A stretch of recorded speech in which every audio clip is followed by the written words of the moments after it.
For our supermarket tour, we chose to explore and reflect upon the Metro located at the corner of Gold and Mutual. We chose this particular supermarket due to its close proximity to the Ryerson campus and because of the demographic that would tend to visit this Metro regularly, the student. Metro, Canada's second largest grocery retailer, is comprised of more than 600 food stores operating mainly under the banners Metro, Metro Plus, Super C, Food Basics, and Adonis. Upon entering the supermarket, you are greeted by an abundance of brightly colored and nearly perfect looking fruits and vegetables. The produce aisles are welcoming and vibrant, eliciting a natural, fresh from farm image regardless of the fact that most of the food stocked on the shelf come from the United States and Mexico. The signage at the entrance explains the current promotions and meal deals geared predominantly towards the student population that frequents the location most often. Like mentioned during lecture, the primary color used throughout the store is red, psychologically provoking hunger and appetite, drawing the consumer further into the store to spend more of their hard-earned money. The lights are bright, the music is low but still rhythmic, creating a relaxed, casual feel to our overall shopping experience. It is apparent that every component of this supermarket is meticulously planned out to make the large corporation that owns it money. As we wander further into the store, we come to our aisle of interest, the meat market. On first glance, the shelves are neatly lined and organized by type of meat. To the right is Metro's own meat products, taking up a whole wall of their own. Their packaging is basic, the chicken breasts are large and packed in large quantities with substantially lower prices than other competing brands. I gather this is due to their lack of fancy packaging and stocking fees that are typically forced on brands other than their own. There is also no mention on the packaging of the meat being antibiotic, hormone-free, as well as where the meat has come from. Immediately, this concerns me. Factory farming, as mentioned in the OPIRG reading, has become commonplace with the popularity of meat products on the rise. Factory farms are concentrated animal feeding operations, often house thousands of animals at once. As cited by the OPIRG, some egg farmers in Canada, for instance, have flocks of more than 400,000 hens. Looking back to the left side of the meat aisle, Tinku and I were impressed with the wide assortment of meat products available to the public. Large companies such as Maple Leaf, Mark Angelo, and De Breton took up the biggest areas, while smaller companies such as New Zealand Spring Lamb and Quapella Beef occupied the top shelves, out of the line of sight of the consumer.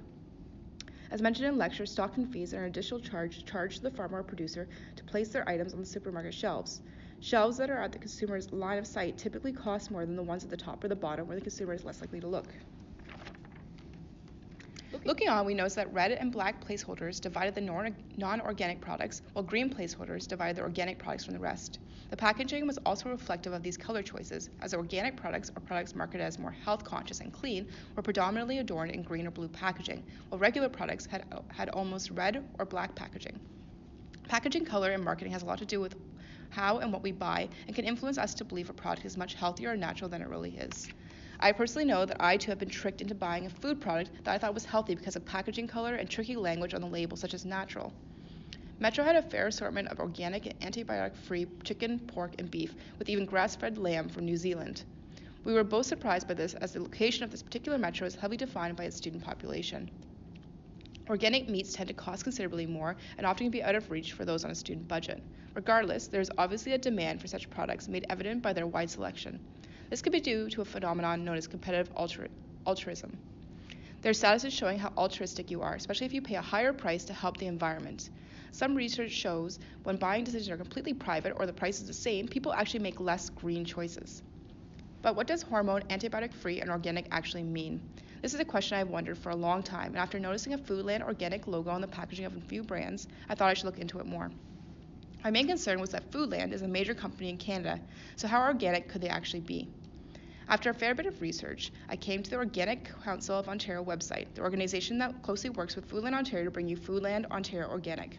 They describe Foodland Ontario Organic as a new branding opportunity that supports local producers, processors, and retailers to connect eaters with local organic foods. In order for the brand to support the logo, they must meet Foodland Ontario standards, which specifies that the meat and produce must come from Ontario and be certified to the Canadian Organic Standard. Upon further investigation, I came across the Government of Canada Organic Production Systems Permitted Substance List. I was shocked to see things such as hormones, ammonia, virus sprays with no explanation of what that means, antibiotics, and vaccines listed as permitted substances available to use within organic livestock and produce farming. It is quite clear that although organic is marketed as a healthier choice, and definitely is compared to mainstream factory farming we find across North America, there are still many things going into organic food that is less than desirable. Although I believe it to be best to buy hormone-free meats, these factors can never really be eradicated due to animals, like humans, producing their own hormones naturally. So in turn, there is no such thing as hormone-free meat, even though many packages claim it to be so. In Canada, as listed on Yorkshire Valley Farms packaging, additional hormones cannot be given to chicken as well as pork. Hormones can only be given to cows used for beef in order to produce leaner cuts at a lower cost to the consumer. Antibiotics are permitted in every kind of meat and are even sprayed on plants and given to honeybees. According to the OPIRG reading, most antibiotics given to livestock are eliminated through their urine or feces, but can still be found in trace amounts after butchering. This leftover residue can cause issues for people with allergies and hypersensitivities to the antibiotics used. Another common label displayed on the meat we saw on the shelves of Metro was certified humane. We noticed different brands such as Yorkshire Valley Farms, Maple Leaf, and Du Breton all claim to either be certified humane or participate in humane farming practices. All three brands promote cage-free animals where chickens have space to roam in modern barns with natural light and ventilation and have seasonal access to outdoor grassland. But with major companies like Maple Leaf, the largest meat protein company in Canada, producing chicken in large amounts at heavenly speed, how realistic can these claims really be? On the Maple Leaf website, under their Commitment to Care section, they list a number of actions and pledges to be fulfilled within the next 5 years concerning the welfare of their animals. Nowhere do they list increasing living space for their chickens and state that they will only accept annual audits from companies' approved auditor. Although increasing standards in terms of animal welfare is a step in the right direction for Maple Leaf, more could definitely be done. Even though in Canada, chickens are generally not caged, they do still experience crowding. The typical broiler shed is approximately 150 meters long and 14 meters wide and will often hold more than 30,000 chickens. This gives each chicken about the area of sheet of a standard letter paper. This is not often published to the public as it would trigger animal crowding complications. On today's factory farms, animals are crammed by thousands into filthy, windowless sheds and stuffed into wire cages, metal crates, and other tormenting devices. These animals will never raise their families, root around in the soil, build nests, or do anything that is natural to them. Most won't even feel the warmth of the sun on their backs or breathe fresh air until the day they're loaded onto trucks headed for slaughterhouses. If you as a consumer care about how animals are treated, terms such as grass-fed or free range can indicate more humane practices. Although products are labeled a certain way, such as humane, it doesn't always mean that the animals are being raised and treated in the best quality.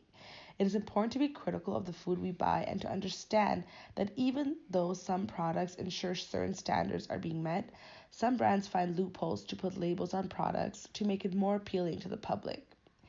In an attempt to avoid all the labeling confusion, I often shop at local butchers who buy from local farmers. Not only do they know where the meat comes from, but they also can guarantee it's cruelty-free and humane. Additionally, these same butchers buy grass-fed beef seasonally, a practice that allows cows to naturally graze. As customers, we often wonder where our meat originates from, how and where the animals are raised, and who raised them. Going through the Metro supermarket, we noticed that most animal products are labeled as being from Canada, predominantly from the province of Ontario. Animals are usually dual purpose, meaning that they were raised from more than one thing, such as chickens being raised for eggs and meat. During our visit, we have noticed that there are products that included different parts of chicken, such as chicken liver, heart, wing, and breast, from the same brand, meaning their commitment to animal welfare is consistent.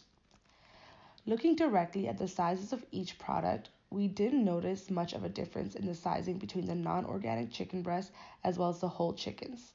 However, we noticed a considerable size difference between the organic chicken and the non-organic chicken product. The organic chicken was much smaller in size in comparison to a regular chicken breast. Not only was the size a big difference, but the price was also higher for the organic Yorkshire Valley chicken breast. As we learned in the supermarket tour, factory farmed animals are raised to weigh as much as possible. Modern broiler chickens have been raised to grow twice as fast and twice as large as their ancestors.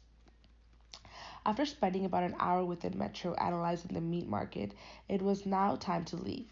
We quickly walked straight past the inside aisles to the exit, which was neatly set up with magazines, an assortment of candy bars and gum, all carefully placed next to cash registers, ready for the next impulse buyer. Signs indicating student discounts were displayed on each cash, giving an incentive for each student to shop at this particular Metro location. Potted plants and donation bins are placed past the checkouts just in case the everyday consumer may feel the urge to add a little greenery to their student dorm or to fulfill their daily good deed.